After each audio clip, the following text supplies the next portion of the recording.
ఒక్క పనిమీద మనసు పెట్టి చేద్దామనుకుంటే మనసు మాత్రం 10 చోట్లకి పరిగెడుతుందా? అబ్బా, ఇది దాదాపు మనందరి కథే కదా. అయితే ఈ సమస్య ఈరోజు కొత్తగా వచ్చింది కాదు. దీనికి పరిష్కారం వేల ఏళ్లనాటి మన ప్రాచీన జ్ఞానంలోనే దాగి ఉంది. మరి ఆ దారేంటో కలిసి చూద్దామా?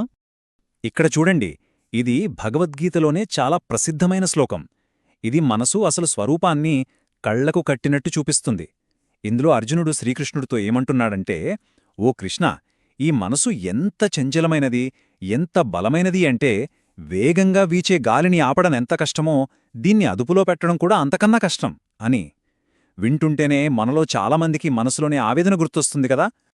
అంటే మనసు గాలిలాంటిదనమాట. దాని పట్టుకోవటం చాలా కష్టం, కాని అసాధ్యం మాత్రం కాదు. సరైన సాధన, కాస్త పట్టుదల ఉంటే చాలు దాన్ని మన అదుపులోకి తీసుకురావచ్చు. మరి ఆ సాధన ఏంటి? ఆ శక్తిని మన సొంతం చేసుకోవడమెలా? సరే, ఈ పెద్ద విషయాన్ని ఒక చిన్న కథ రూపంలో అర్థం చేసుకునే ప్రయత్నం చేద్దాం. ఈ కథలో ఒక అమ్మాయుంది. తన పేరు రుషిక. ఆమె పడుతున్న గందరగోళంలో మనలో చాలామందిమి మనల్ని మనం చూసుకుంటాం. ఒక అందమైన సాయంత్రం. చుట్టూ అంతా ప్రశాంతంగా ఉంది. రుషిక తన తోటలో పుస్తకం పట్టుకొని కూర్చుంది. చదువు మీద శ్రద్ధ పెట్టాలని అనుకుంటోంది. కాని తన మనస్సులో మాత్రం ఒక్కటే అలజడి. పాపం, పుస్తకంలో అక్షరాలు తనవైపు చూస్తున్నా రుషిక ఆలోచనలు మాత్రం ఎక్కడికో వెళ్ళిపోయాయి. గదిలో ఉన్న తన రంగురంగుల బొమ్మల వైపు పరుగులు తీశాయి. ఆ బొమ్మలతో ఏ ఆట ఆడాలో, ఆ ఆట తర్వాత ఇంకేం చెయ్యాలో ఇలా ఊహల్లోకి జారిపోయింది. చూశారా ఎంత వేగంగా దూకుతోందో మనసు? ఒక్క క్షణం చదువు, మరుక్షణం బొమ్మలు, ఆపై ఆటలు. అసలు ఆగకుండా కొమ్మలు మారుతూనే ఉంది. ఇక విసుగొచ్చేసింది ఋషికి. తనలో తానే ఇలా అనుకుంది, కృష్ణా, నేను నిజంగా చదవాలనే అనుకుంటున్నాను. కాని ఈ మనస్సు ఒకచోట అస్సలు ఉండట్లేదు. ఎప్పుడూ ఏదో ఒకటి గురించి ఆలోచిస్తూనే ఉంది. ఈ మాటలు ఋషిక ఒక్కదానివే కాదు, మనలో చాలామంది అనుభవిస్తున్నవే.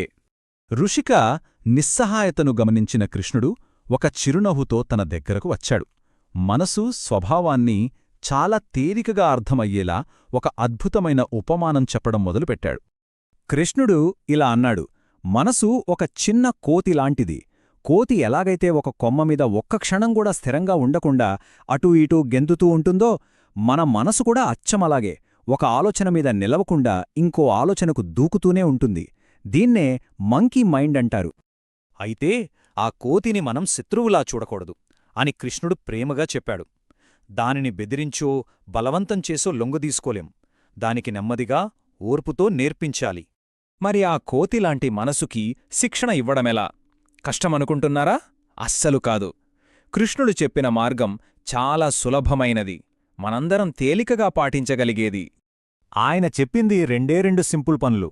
మొదటిది, ఏ పని చేస్తున్నామో మన పూర్తి దృష్టి, మన పూర్తి ఉనికి ఆ పనిమీదే పెట్టడం. రెండవది, ప్రతిరోజూ కేవలం కొన్ని నిమిషాలైనా సరే కళ్ళు మూసుకుని నిశ్శబ్దంగా గడపడం. అంతే. కృష్ణుడు చెప్పగానే ఋషిక కళ్ళు మూసుకుంది. గంటల తరబడి కాదు, కేవలం 2 నిమిషాలు తన శ్వాసమీద ధ్యాస పెట్టింది. నిశ్శబ్దంగా కూర్చుంది.